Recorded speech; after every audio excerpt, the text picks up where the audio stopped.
विमल पोलो जुबा केसरी, हर पल मनाओ केसरी त्योहार। सबसे बड़ा सवाल में आज बात होगी आपके वोट के अधिकार की, और कॉन्स्टिट्यूशन ये कहता है कि every citizen of India above 18 years must be a voter. This is mandatory, ये जरूरी है, ये संवैधानिक है और यही कॉन्स्टिट्यूशन कहता है। और इसी के लिए देश का चुनाव आयोग एसआईआर करा रहा है 9 राज्यों में और 3 केंद्र शासित प्रदेशों में, और इसके पहले बिहार में एसआईआर हो चुका है। लेकिन आज दरअसल जो बवाल मचा है देश की राजधानी दिल्ली में, वो आप तक पहुंचाना जरूरी है। और दिल्ली जंग का अखाड़ा बनी हुई दिखाई दी, क्योंकि पश्चिम बंगाल की मुख्यमंत्री ममता बनर्जी आज अपने साथ ऐसे लोगों को लेकर दिल्ली पहुंच गई, सीधे दिल्ली, जो एसआईआर के स्पेशल इंटेंसिव रिवीजन के पूरे प्रोसेस में डेड डिक्लेयर कर दिए गए थे। They are dead. उनको लेकर आज ममता बनर्जी पहुंच गई और लगभग 50 लोगों को साथ लेकर पहुंची कि ये इलेक्शन कमीशन ऑफ इंडिया ने एसआईआर में कह दिया था मृत हैं, असल में जिंदा हैं। और एक और हुंकार भरती नजर आई ममता बनर्जी कि अगर आप चाहें तो हम लाखों ऐसे लोगों को दिल्ली लाकर परेड करा सकते हैं, ये भी कहती दिखाई दी। अब लेकिन इसमें एक जंग वाला माहौल क्यों बना, जैसा मैंने आपसे कहा कि बंगा भवन में जहां वो लोगों को ठहराया गया था, ऐसे लोग जिन्हें स्पेशल इंटेंसिव रिवीजन में कह दिया ये तो मृत हैं, जहां उन्हें ठहराया गया वहां पहुंच गई दिल्ली पुलिस। अब दरअसल ममता बनर्जी के साथ कुछ और लोग भी आए हैं। 15 सदस्यों का डेलीगेशन है तृणमूल कांग्रेस का, जिन्हें चुनाव आयोग से ऑफिशियली मीटिंग करनी थी, और चुनाव आयोग में भी चीफ इलेक्शन कमिश्नर से ज्ञानेश कुमार से मुलाकात करनी थी।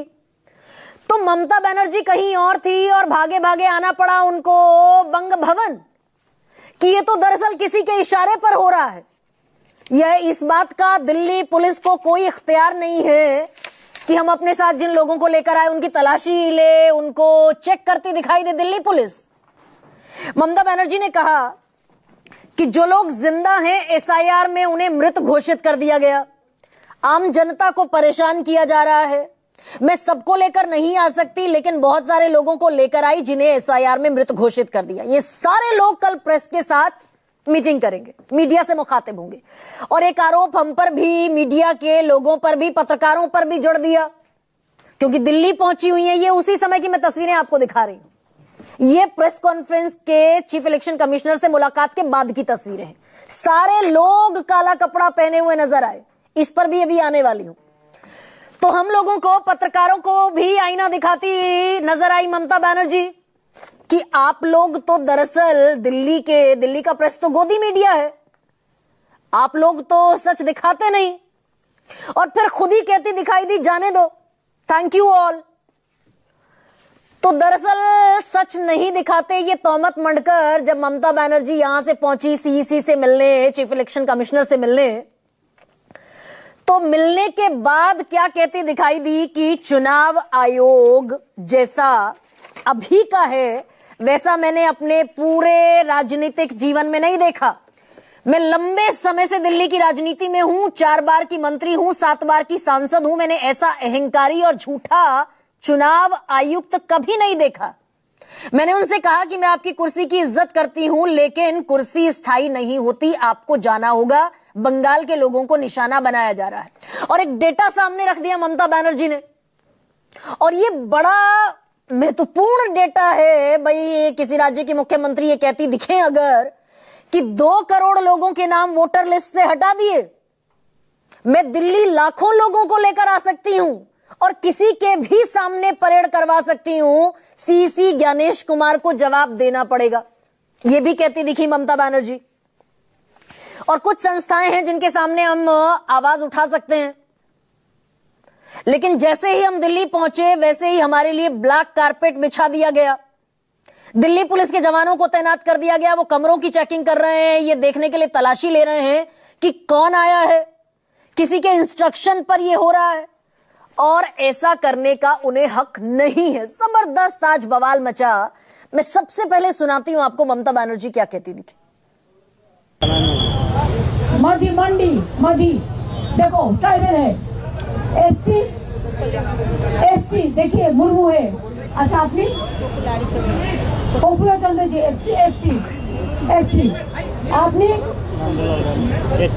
एससी नंदलाल राम देखिए ये लोग माइनॉरिटी का है আপনি কর্মকার দেখুন তুমি বলো সর্দার তাহলে বুঝতে পারছেন মুসলিম দুজন কিন্তু হিন্দু কজন যারা হিন্দু মুসলমান করে শিডিউল কাস্টটা মানুষ না শিডিউল कास्ट क्या जनता नहीं है। तो ममता बनर्जी दरअसल परेड करवाती दिखी कैमरे के सामने कि इनमें से एक शेड्यूल कास्ट है जिनका वोट काट दिया गया, एक शेड्यूल ट्राइब है जिनका वोट काट दिया गया, ये मुस्लिम है जिनका वोट काट दिया गया, ये दलित हैं जिनका वोट काट दिया गया। क्या ये आदमी नहीं है? और ये भी कह रही है कि मैं लाखों लोगों को दिल्ली लाकर इसी तरह परेड करवा सकती हूं। मुलाकात हुई चीफ इलेक्शन कमिश्नर से, ममता बनर्जी की अहंकारी बताती दिखाई दी और ये भी कह रही है कि ये एसआईआर मनवाना है, राजनीतिक मकसद है इसका, क्योंकि तमिलनाडु में और आसाम में, तमिलनाडु में करवाया, बंगाल में कराया, आसाम में नहीं करवाया, नॉर्थ ईस्ट में नहीं करवाया।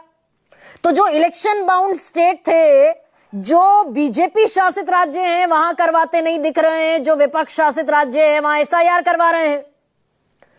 और जिन और राज्यों में जहां बीजेपी की सरकार है, मसलन मध्य प्रदेश में हुआ, राजस्थान में हुआ, वहां तो अभी चुनाव में बहुत लंबा वक्त है। तो 3 महीने पहले एसआईआर दरअसल ये पॉलिटिकल एजेंडा है, ममता बनर्जी कह रही हैं। अब थोड़ा सा आंकड़ा बंगाल का मैं आपके सामने रख देती हूं कि बंगाल में कितने वोटर्स पर गाज गिर सकती है। अभी हालांकि फाइनल वोटर लिस्ट जारी होना बाकी है, लेकिन 58 लाख वोटर तो इस नाम पर काट दिए गए कि 24 लाख मृतक हैं, 12 लाख लापता हैं, शिफ्ट हुए हैं 19 लाख और फर्जी हैं लगभग 1.25 लाख। 58 लाख 21 हजार तो इस नाम पर कट गए। और जैसे ही ये ड्राफ्ट सूची पब्लिश हुई बंगाल में, उसके मुश्किल से 1 घंटे बाद इलेक्शन कमीशन ऑफ इंडिया ने कितने और लोगों को नोटिस जारी कर दिए। 31,68,000 तो ऐसे लोग जो 2002 की वोटर लिस्ट से मेल नहीं खा रहे, जिनके नाम, जिनके माता पिता का डेटा 2002 की लिस्ट में नहीं है। और 94 लाख ऐसे लोग हैं जो छोटी छोटी गड़बड़ियों के चलते, भाई किसी के नाम की स्पेलिंग गलत है, किसी की माता के और उसकी उम्र के बीच में 15 साल से कम का अंतर है, इस तरह की जो लॉजिकल डिस्क्रिपेंसीज हैं उनको लेकर नोटिस जारी कर दिए गए हैं 94 लाख लोगों को। टोटल बैठ जाता है ये नंबर 1,26 लाख। 58 लाख से इसको जोड़ दीजिए तो नंबर बैठ जाता है 1,84,21,000। और ये टोटल वोटर जो 7,66,00,000 थे बंगाल में एसआईआर से पहले, उनका 24.2% है, 24.02%। यानी हर 5वां बंगाली वोटर एसआईआर में नाम उसका कट गया है। और ममता बनर्जी कह रही है लाखों लोग हैं। अभिषेक बनर्जी कह रहे थे 1 घंटे के भीतर इनको पता चल गया कि इतने लॉजिकल डिस्क्रिपेंसीज है, बड़ा फास्ट सिस्टम इनका काम कर रहा है। उत्तर प्रदेश में एक नया झमेला, नया घमासान तैयार हो गया है और ये दरअसल और ज्यादा गंभीर है। एक फॉर्म 7 होता है जिसके जरिए हमें आप कोई भी शिकायत कर सकता है इलेक्शन कमीशन ऑफ इंडिया से कि ये जेन्युइन वोटर नहीं है, इसका नाम कटना चाहिए।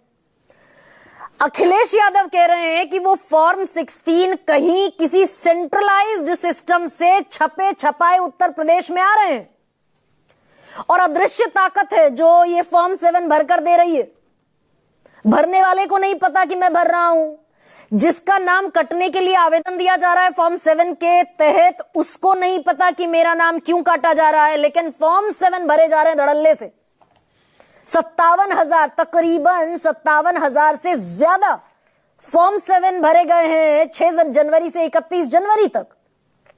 अब अखिलेश यादव ने भी हम पत्रकारों को रेल दिया है। वो ये कह रहे हैं कि हमारी जिम्मेदारी है कि हम ईमानदार पत्रकारिता करें और भाजपाई घपलेबाज खुद से फॉर्म 7 छापकर नकली हस्ताक्षर कर रहे हैं और हमारे वोट काट रहे हैं।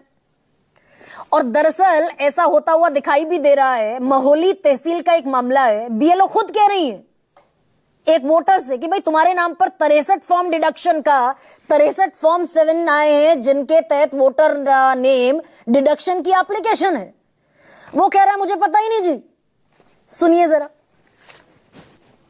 कल दिनांक 31/1/2026 को मेरे ग्राम गुरसंडा की BLO संगीता यादव के द्वारा मुझे बताया गया कि आपके नाम से तहसील महोली में 63 फार्म नंबर 7 जमा किए गए हैं और 63 लोगों के वोटों पर आपत्ति दर्ज कराई गई है, जो मेरे समझ से बाहर है, जो कि मैंने नहीं किए हैं। ये मेरी छवि को धूमिल करने के लिए किया है किसी ने। और एक व्यक्ति नंदलाल नाम का, वो भी दरअसल अखिलेश यादव निकाल कर लाए, उसके नाम पर फॉर्म 7 भर दिया गया। कितने लोगों के नाम काट दीजिए, दस्तखत भी है नीचे फॉर्म के। और नंदलाल कह रहा है कि भाई मैं तो दस्तखत करना जानता ही नहीं, मैं तो अंगूठा लगाता हूं, तो मेरे नाम पर किसने फॉर्म 7 भरा मुझे नहीं पता। अब अखिलेश यादव कह रहे हैं कि निर्वाचन आयोग के समक्ष हमने बार बार अपील की, पर फॉर्म 7 की धांधली रुक नहीं रही। ऐसा तो नहीं होगा कि मुख्य चुनाव आयुक्त को चेताने के लिए कोई उनका ही फॉर्म, उनके ही नाम का फॉर्म 7 भरकर दाखिल कर दे। सारे न्यूज चैनल्स और अखबारों से अपील है कि इस महा घोटाले का पर्दाफाश करें। ये पीडीए के वोट काटे जा रहे हैं और बामुश्किल 15 दिन पहले, 20 दिन पहले इससे बिल्कुल मुख्तलिफ तस्वीर थी। अखिलेश यादव कॉन्फिडेंट थे, योगी कहते हुए दिखाई दिए थे हमारे वोट कट रहे हैं, 200 वोट हर बूथ पर जुड़वाए जाएं, ये योगी का आदेश सारे लोगों को था, उनके अपने लोगों को। तो जब SIR चुनाव आयोग कर रहा है तो भाई बीजेपी कैसे वोट जुड़वाएगी फॉर्म 6 भरकर? तो इसी पर आज चर्चा करने वाली हूं, आपके सामने रखती हूं आज का सबसे बड़ा सवाल।